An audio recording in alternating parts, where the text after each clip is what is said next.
morjesta vaan! Stivonsku, täällä taas Stivonskoiku-kanavalta. Tällä kertaa Clash of Clansin Let's Playn parissa. Mä aloitin Clash of Clansin alusta pari päivää sitten. Ja niin mä en aivan alusta ruvennut kuvaamaan, koska silloin ei vielä ollut semmoista, että nyt on pakko päästä kuvaamaan, pakko päästä. Vaan nyt mä oon 3 TH aika lailla justiin saanut. Ja mä vähän näyttelen tässä videossa mun beissiä. Ja sitten puhun tässä jotain. En osaa valita sanoja. Goblinit mulla on molemmista parraksista. Ne oli maksimit niin 2 TH:lla. 4 mulla on kaikki kollektorit vielä. En oo ehtinyt niitä, koska tänään tuli 3 TH. Ja kannonit pitäisi uppia, mutta ei vielä. Koska mä kerään ensin tän Clan Castlen. Ja sitten varmaan kannoint.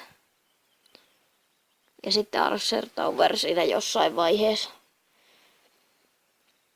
Sitten niin mä sen takia aloitin alusta, että sai kuvata sitten teille tätä ja mun vanha pase, niin se oli mulla tämän Jontsun kanssa yhteisenä, mutta sitten se oli mun mielestä aika rush ja mä halusin pelata omaa peliä ja sitten teille kuvata. Niin mä aloitin kokonaan alusta. Ja nyt kun vielä Stivonskoikku-kanava palaa henkiin, niin tänne on nyt sitten hyvä kuvata tätä, kuinka mä tässä edistyn. Sitten saa katsoa sitten itsekin joskus, kun on joku 8 TH, tämmönen. Että minkälainen peissi se silloin on ollut, kun aloitti. Ja niin tänään on torstai, kun mä kuvaan tän. Mun editoinnissa menee hetken aikaa, jos mä kunnolla editoin. Ja jotain tänne laitan jotain mukavaa, kuten tämä. Ja sitten niin Oikku enimmikseen varmaan kuvaa kyllä Clashääkin, mutta ei varmaan niin paljon. Sitten kun Minecraft Pocket Edition, mulla oli pikkutauko Minecraftista, mä poistin sen ja niin nyt taas latasin uudestaan ja sitten nyt mä latasin sen. Ja siinä on tullut uusia päivityksiä, esimerkiksi Creativella, niin saa laitettua chesteihin kamaa ja se on niinku normi Minecrafti, mutta sitten siinä ei oo endiä eikä sitten jotain muuta höskäämään. Slime-blokkeja ei oo. Muuten se on aika lailla samanlainen ja sitten ei Minecraftista muuta. Sitä me pelaillaan aika paljon niinku kahdestaan. Ja todennäköisesti me säädetään vähän sitä serverihommaa. Se on ollut siinä tosi huono. Se ei ole oikein toiminut eikä pelittänyt. Mutta Minecraftit sikseen nyt ollaan Clashan parissa. Eli nyt on tähänkin tullut uusia päivityksiä justiin. On tullut tämmönen tämä juttu. En nyt varma tämän asian nimestä on, vaikka se tuossa lukeekin.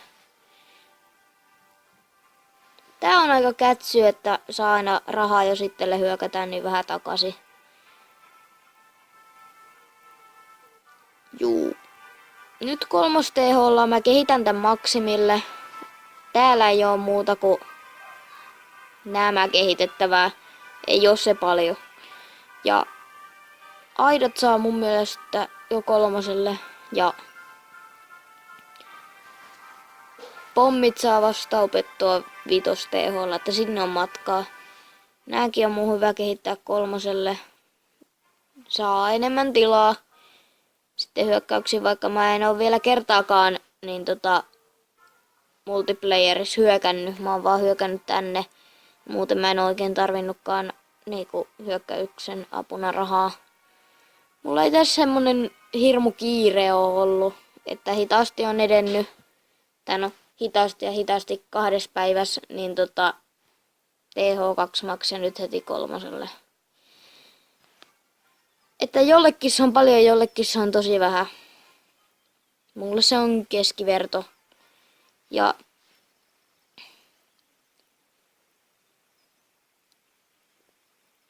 no, mä tykkään tästä pelistä pelata. Periaatteessa mulla ei ole tässä videossa enää muuta, eikä tässä oikein pelissä oikein mitään tapahtunut, mä vaan näytin teille ja puhuin jostain aivan muusta. Stevenskun puolesta minä kiittään ja kuittaan. Tilaa kanava, jos tykkäsit, ja peukuta. Minä kiittään ja kuittaan. Se on moro.